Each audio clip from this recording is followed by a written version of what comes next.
Ya, selamat berjumpa kembali. Pada kesempatan kali ini saya akan membahas tentang basic ya. Basic dulu ketika Anda sudah punya account, kemudian Anda ingin melakukan transaksi, ya. Basic pertama yang harus Anda pahami selalu di dalam pasar itu ada dua versi, yaitu satu orang yang berinvestasi dan yang satunya orang yang bertrading atau berdagang.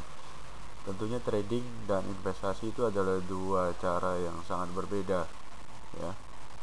Saya akan jelaskan mengenai investasi itu perlu kesabaran tingkat tinggi ya, seperti seorang yang menanam pohon jati, ya. Jadi pohon jati itu tidak mungkin ditanam kemudian tahun depan sudah bisa berhasil ya, menunjukkan hasil ya. Perlu bertahun-tahun, di atas 5 sampai 6 tahun, ya.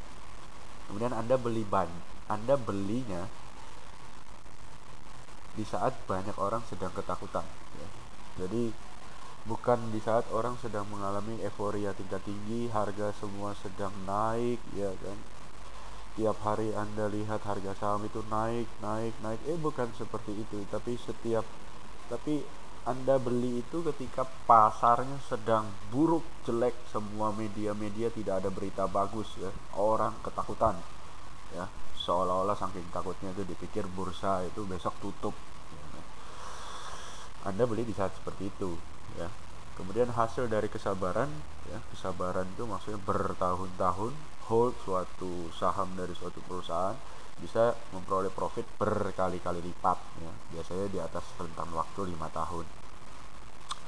Terus setia kepada visi yang dimiliki dan kuat terhadap godaan walaupun sedang dalam posisi merugi besar. Nah, Anda siap tidak? Merugi besar ini artinya bukan seperti Anda memegang saham batubara, harganya ada waktu Anda beli di 2000 dan sekarang harganya misalnya cuma Rp200. Itu namanya bukan bukan memiliki visi yang kuat, ya. Itu namanya nyangkut, ya, salah posisi, dan Anda mengalami ketakutan, yaitu ketakutan untuk merugi dan ketakutan untuk mengakui bahwa Anda salah posisi pada saat itu. Ya, kenapa harga batu bara bisa jatuh? Ya, Anda sebagai seorang yang memilih style berinvestasi, Anda tidak lihat kanan kiri dulu, Anda tidak lihat posisi laporan keuangan, Anda tidak melihat harga komoditas batu bara di luar sana, kenapa bisa turun, ya kan? Itu salah, ya. Karena sebagai seorang investor yang terpenting adalah poin nomor 5, analisa laporan keuangan, ya. Anda harus paham apa itu aset, apa itu utang, apa itu modal. Anda harus paham net profit margin, istilah-istilah seperti itu ya, gross profit margin, itu Anda harus paham. Return on equity Anda harus paham, ya. Itu senjata Anda. Sedangkan kalau trading itu seperti berdagang buah, ya. Anda kalau dagang buah itu nggak ada ceritanya Anda tahan barang lama-lama, karena buah bisa busuk, ya. Jadi dagang buah itu beda dengan dagang spare part. Dagang spare part Anda salah stok, misalnya Anda stok transmisi kan harganya mahal, Anda salah stok, Anda stoknya kebanyakan, dan misalnya ada dua dua dua unit transmisi nggak laku nih selama 3 tahun, ya harganya juga nggak mungkin turun selama unitnya itu masih dikeluarkan oleh pabrik, ya kan. Harga transmisinya nggak mungkin turun. Tapi kalau buah ada busuk, ya. Makanya saya jadikan contoh trading di saham itu maupun di forex, commodity, futures, ya, futures gold, itu seperti trade berdagang buah, ya. Terus trading itu dapat beraksi kapan saja dan dalam kondisi market apapun juga, ya. Jadi market bagus dia bisa trading, market jelek juga dia bisa trading. Harus bisa melihat banyak kesempatan, ya. Hasilnya sedikit-sedikit, ya, namun berulang kali didapat sehingga memberikan hasil berkali-kali lipat juga dalam beberapa tahun apabila konsisten, ya kan. Intinya adalah apabila konsisten, ya. Percuma saja Anda profit 10% bulan ini, kemudian bulan depan Anda rugi 20% dari modal. Nah, itu namanya tidak konsisten. Terus trading itu memerlukan kedisiplinan tingkat tinggi tanpa menggunakan feeling, ya, perasaan sama sekali, dan tidak tunduk pada emosi Anda sendiri, ya. Kemudian senjata utamanya adalah analisa grafik harga atau chart. Nah, dari sini Anda harus bedakan. Anda harus milih antara mau berinvestasi atau trading, karena ini tidak bisa dijalankan bersama-sama. Anda coba, Anda silahkan. Kalau Anda ngotot, tetap ibaratnya di dalam satu account ada beberapa jenis saham dan Anda campur, ada yang buat invest, ada yang buat trading, pasti hancur ya. Kalau saya ngomong sekarang mungkin Anda nggak percaya, wajar lah, seperti anak kecil kalau dinasihatin orang tua ya susah nih ya kan, mau dengar mau nurut tuh susah. Nanti kalau udah kejadian baru paham apa yang diomongin sama orang tua tadinya, seperti itu. Saya akan membahas lagi lebih lanjut tentang investasi. Orang biasa kalau berinvestasi itu gurunya atau tolak ukurnya adalah Warren Buffett ya kan. Padahal banyak di luar sana jagoan-jagoan investasi di saham itu tidak hanya Warren Buffett. Contoh satu, Peter Lynch. Peter Lynch itu sudah pensiun ya. Return rata-rata per tahun jauh lebih tinggi daripada Warren Buffett. Warren Buffett itu hanya sekitar 20 sampai 22% per tahun. Sedangkan Peter Lynch itu 29% per tahun. Ya, Peter Lynch sekarang sudah pensiun ya. Selama hampir 20 tahun berturut-turut Peter Lynch itu selalu di atas 25% per tahun. Anda bisa cari di Google gitu ya. Kemudian investasi itu tidak bisa hanya di dalam satu perusahaan saja. Anda lihat ini Warren Buffett. Warren Buffett itu punya apa saja? Wells Fargo, Coca-Cola, American Express, ya IBM, Walmart, P&G, ya kan? Punya bank juga ya kan, Goldman Sachs juga investment banking. Tapi apakah hanya 1, 2, 3, 4, 5, 6, 7, 8, 9, 10, 11 saham ini saja? Tidak. Anda bisa lihat sendiri portofolio Warren Buffett apa saja melalui link yang ada di display ini, tampilan ini. Total ada sekitar 40 perusahaan ya. Jadi diversifikasi di dalam satu jenis aset, yaitu saham ya kan. Jadi Anda harus benar-benar paham bahwa kalau Anda punya dana 100 juta, Anda masukkan semuanya ke dalam Astra, itu namanya bukan berinvestasi tapi berjudi. Karena guru Anda sendiri pun mendiversifikasikannya ke 42 jenis perusahaan ya. Jadi Anda harus siap terlebih dahulu. Kalau memang mau jadi seorang investor, ya Anda harus punya lebih dari 10 perusahaan. Kemudian trading itu beda sekali dengan judi ya, sangat berbeda sekali. Kenapa?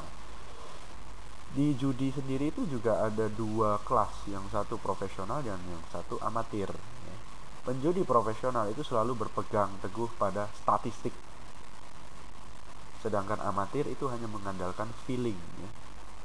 Kemudian penjudi profesional itu tunduk ya, setia, disiplin pada aturan yang sudah dipersiapkan di awal. Dia jadi udah set aturan taruhannya seperti apa, aturan masangnya seperti apa nih.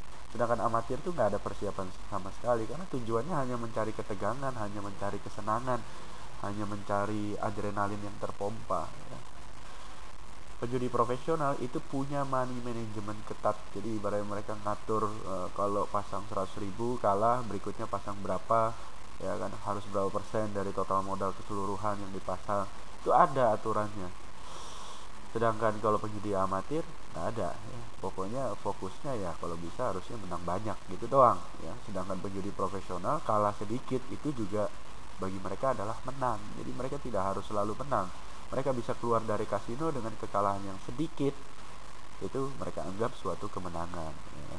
Penjudi profesional itu nggak pakai emosi ya, jadi emosi mereka flat, datar ya.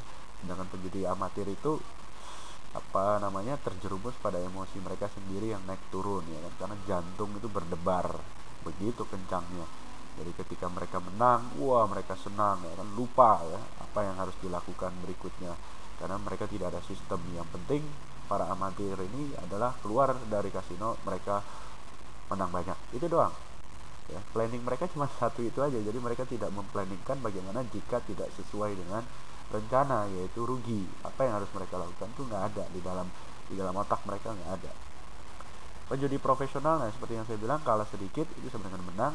Kalau penjudi amatir, pantang pulang jika masih ada uang. Jadi mereka dalam posisi kalah, kalau masih ada modal, masih ada uang, mereka akan terus fight sampai uangnya habis. Ya, Anda bisa tanya, Anda bisa sharing, Anda bisa dengar penjelasan mungkin dari teman-teman Anda yang Anda kenal, dia memang adalah seorang penjudi, ya kan? Anda bisa dengar, mungkin Anda bisa gali dari mereka, ya. Jadi poin penting adalah Anda harus tentukan pilihan Anda, ya. Anda harus tentukan pilihan Anda, ya. Simpelnya Anda bisa jawab kuis yang ada di depan ini, ya. Mengapa?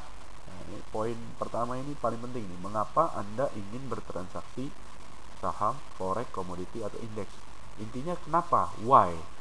Why? Kenapa Anda ingin bertransaksi? Ya kan? Kenapa? Kenapa itu sangat penting. Why-nya, mengapa itu sangat penting sekali. Ya. Mengapa? Yang kedua lagi, mengapa Anda ingin menjadi trader, ya? Ini adalah pilihan berganda, ya. Mengapa Anda ingin menjadi trader? Satu, ingin menciptakan passive income kah? Passive income itu seperti membeli sebuah rumah. Anda beli, ya, tidak, Anda belinya bukan cicil KPR 20 tahun, ya. Itu namanya bukan investasi itu. Anda beli, ya, kemudian Anda sewakan. Uang sewa itu disebut passive income karena Anda tidak melakukan banyak hal, tapi Anda mendapatkan pemasukan, ya, tentunya setahun sekali. Atau menciptakan sebuah pemasukan yang setara dengan gaji atau hasil usaha Anda saat ini, ya. Jadi Anda ingin, contoh nih, misalnya ada seorang yang gajinya 3 juta per bulan, ya. Terus dia ingin menjadi trader, tujuannya ingin mendapatkan penghasilan tambahan dari trading sebesar 3 juta juga, setara dengan gaji dia saat ini, ya. Atau yang ketiga, ingin menambah pemasukan dari yang sudah ada, tapi tujuannya untuk membeli barang-barang mewah atau barang-barang kebutuhan lain di luar kebutuhan pokok, namun tidak dari pemasukan yang Anda sudah miliki saat ini. Jadi contoh, gajinya 3 juta, oh dia ingin beli handphone misalnya. Handphonenya ya katakannya iPhone 5, ya. iPhone 5 berapa, Wina, iPhone 5? 7,5 juta lah misalnya gitu. Tapi dia tidak ingin membelinya dari gaji, dia ingin membelinya dari pendapatan dari hasil trading. Nah, itu yang nomor 3, ya. Anda harus jawab dulu nih, ya. Jadi ada 2 pertanyaan nih. Mengapa Anda ingin bertransaksi? Why? Terus kenapa ingin jadi trader? Anda harus jawab, ya. Di dalam pasar itu terdapat banyak kelompok, ya. Itu yang kelompok-kelompok ini yang menyebabkan harga bisa naik, bisa turun, ya kan, bisa kencang, bisa lambat, bisa tidak ada pergerakan, ya kan. Satu, pembeli yang selalu ingin membayar lebih sedikit, ya. Kedua, penjual yang selalu ingin mendapatkan lebih banyak atau harga yang lebih tinggi, ya. Jadi contoh, ya, namanya pembeli itu selalu maunya lebih murah dari harga pasar, sedangkan penjual itu maunya lebih tinggi daripada harga pasar. Dan kalau dua pihak ini tidak ada kesepakatan, maka harga tidak terjadi, ya, transaksi tidak terjadi, maka harga tidak ada, ya. Contoh, ada rumah dijual 100 juta. Nah, itu kan dari sisi penjual. Lah kalau pembelinya maunya harga 80 dan nggak ketemu-ketemu, pertanyaan saya sekarang, berapa harga rumah itu? Ya nggak tahu, karena transaksinya belum terjadi, jadi nggak tahu harganya berapa, karena baru ada penawaran dan permintaan harga, tapi belum terjadi transaksi, jadi harganya ya belum tahu harganya berapa, ya. Dan ada lagi satu pihak yang belum memutuskan pilihan. Ini contoh, suatu harga saham bisa naik kencang itu karena dari sisi pembeli itu berubah pikiran, mereka rela membayar dengan lebih mahal, ya, karena mereka takut kehilangan kesempatan untuk memiliki saham perusahaan tersebut. Maka harga akan naik kencang, ditambah lagi oleh pihak nomor 3 tadi yang belum menentukan atau memutuskan pilihan. Mereka jadi ikut-ikutan karena melihat si para pembeli yang tadinya menawar lebih rendah, sekarang mereka tidak menawar tapi langsung membeli di harga pasar, naik juga masih tetap langsung terus dibeli. Nah, pihak ketiga ikut-ikutan, jadinya harga bergerak makin tinggi. Sebaliknya, kalau pembeli yang tadinya mau membayar lebih sedikit, jadinya nggak jadi beli, ya kan, permintaan makin sedikit, sedangkan yang jual rela membayar lebih murah. lebih rendah karena mereka ketakutan kalau nggak jual sekarang nanti takutnya harga makin rendah, jadinya mereka jual deh ya di bawah harga pasar juga nggak apa-apa. Itu yang menyebabkan harga deras turun ya kan? Kemudian kelompok-kelompok berikutnya ada lagi, kita bagi ya berdasarkan profesi ya. Jadi pasar itu isinya ada dana pensiun ya, dana premi asuransi, dana investor asing, dana investor lokal. Isinya juga ada orang yang pemberani, penakut, ada juga yang serakah, ada juga yang suka ikhlas ya kan, ikhlas aja deh kalau harga sahamnya turun ya kan, udahlah biar aja nggak mau dijual. Nah itu ikhlas tuh, ikhlas sama konyol beda tipis ya. Ada juga orang yang sabar ya kan, sabar nih harga sahamnya dia beli 1000 sekarang 2000, dia sabar, dia tidak mau jual-jual. Ah ada juga seperti itu. Ada juga yang sifatnya suka buru-buru ya kan, ada ibu rumah tangga, ada bapak-bapak, ada penjudi ya, sifatnya dianggap bursa saham itu kayak kasino. Ada juga yang tipenya investor ya, sabar sekali. Ada juga trader, pedagang ya kan, jual beli. Ada juga yang pencopet. Nah copet itu maksudnya jual beli dalam waktu yang lebih singkat ya kan, misalnya sekarang beli terus 5 menit kemudian harga naik langsung jual. Nah itu copet tuh. Beda dengan trader ya, trader itu tidak secepat itu. Jadi gambaran Anda salah kalau trading itu adalah habis beli terus nggak lama jual. Nggak lama ini Anda harus tentukan nih time frame-nya berapa. Kalau di bawah 1 jam itu namanya copet. Tapi kalau trader itu yang harian sifatnya ya, Anda beli hari ini mungkin 3-4 hari kemudian Anda jual. Nah itu trading gitu ya. Anda beli sekarang 6 bulan kemudian Anda jual, itu tetap trading karena yang dicari adalah capital gain, bukan dividen atau cash flow ya. Ada juga orang yang suka optimis, ada juga orang yang suka pesimis ya. Jadi seperti itu. Pasar itu seperti itu ya. Harga, definisi harga ya. Kita lanjut definisi harga. Berdasarkan Wikipedia ya, harga adalah suatu nilai tukar yang bisa disamakan dengan uang atau barang lain.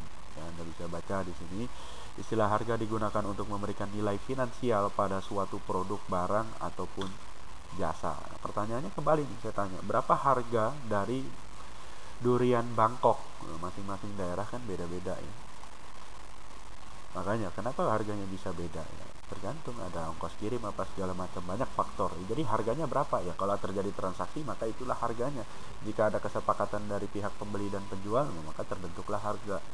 Berapa harga apartemen tipe studio? Ah, beda-beda kan? Berapa harga rumah dengan luas bangunan 90 meter persegi dan luas tanah 120? Beda-beda.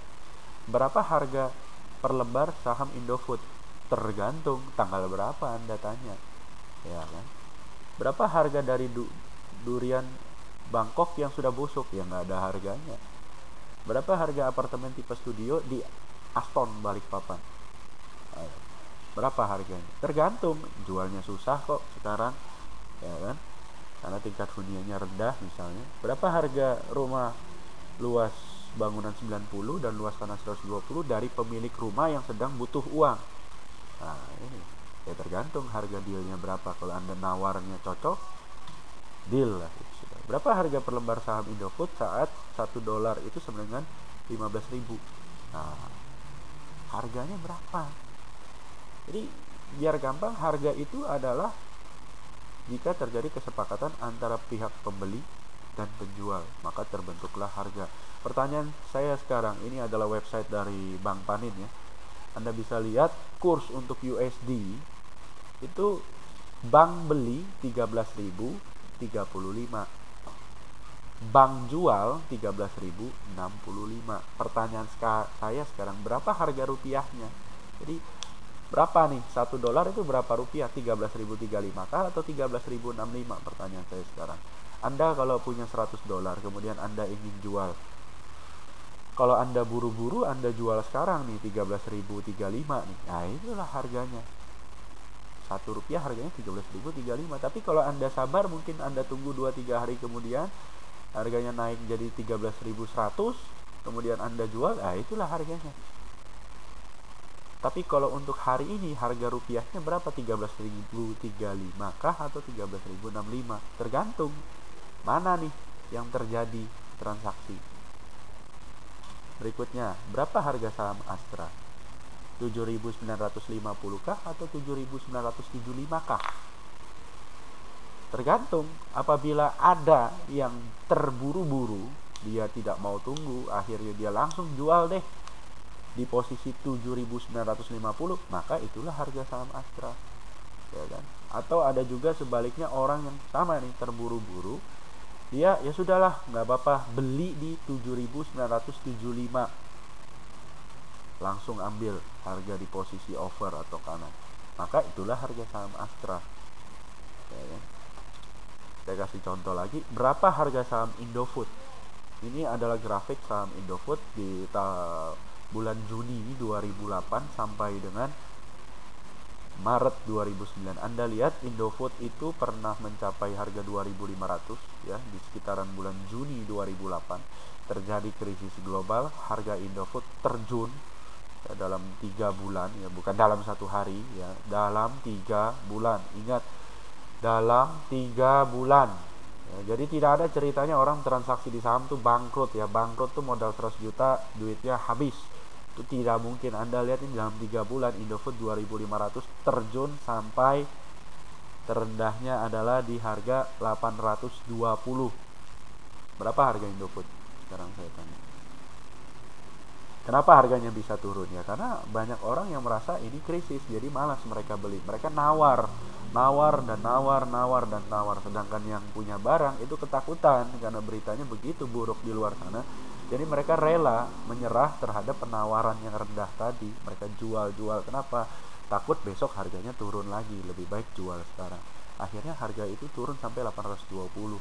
Padahal Anda coba ingat-ingat, November, Desember 2008 itu omset penjualan Indofood ya, paling gampang Anda lihat mobil-mobil box yang nganter Indomie itu sama nggak? Satu hari tetap lewat 2-3 mobil box, mobil pickup, atau malah pada saat itu hanya lewat 1 mobil? Tidak, tetap lewat 3 mobil per hari.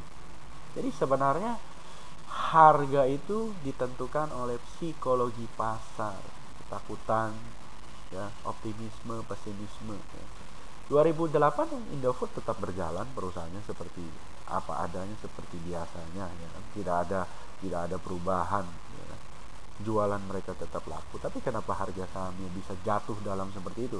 Nah, di sini investor itu masuk ya, di saat keadaan begitu buruk.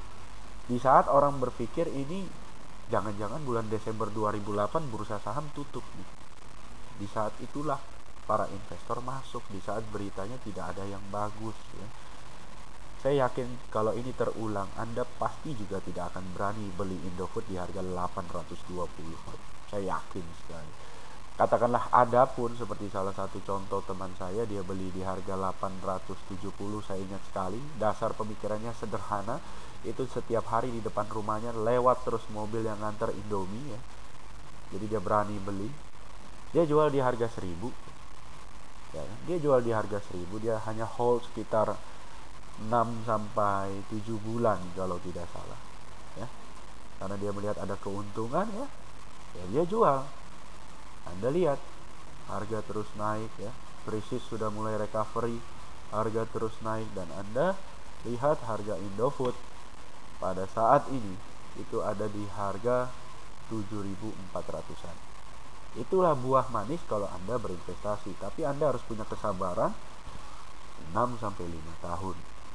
Seperti itu. Itu kalau investor. Nah, kalau Anda tidak punya kesabaran seperti ini, kesabaran yang saya maksud adalah Anda beli di 1.000, harganya naik ke 3.000, Anda tidak jual. Itu kesabaran luar biasa kuatnya, menahan godaan untuk tidak menjual ya. Jadi poin yang kita pelajari di sini adalah, mau jadi apa nih, investor atau jadi trader? Anda harus tentukan terlebih dahulu. Itu satu. Kemudian kita hari ini belajar bahwa harga bergerak itu terkadang atau kebanyakan itu tidak sejalan dengan fundamental suatu perusahaan ya. Tidak berjalan semestinya, tidak berjalan seiringan dengan fakta yang ada secara jangka pendek. Namun secara jangka panjang, harga itu akan bergerak sesuai dengan kinerja dari perusahaan itu sendiri. Itulah harga ya. Dan investor ataupun trader, Anda harus tentukan di awal, itu hukumnya wajib. Jangan Anda di tengah jalan baru Anda tentukan, itu salah besar. Itu yang menyebabkan banyak orang merugi, salah satu faktor yang menyebabkan banyak orang merugi di bursa saham. Baik, sekian, semoga bermanfaat dan salam profit.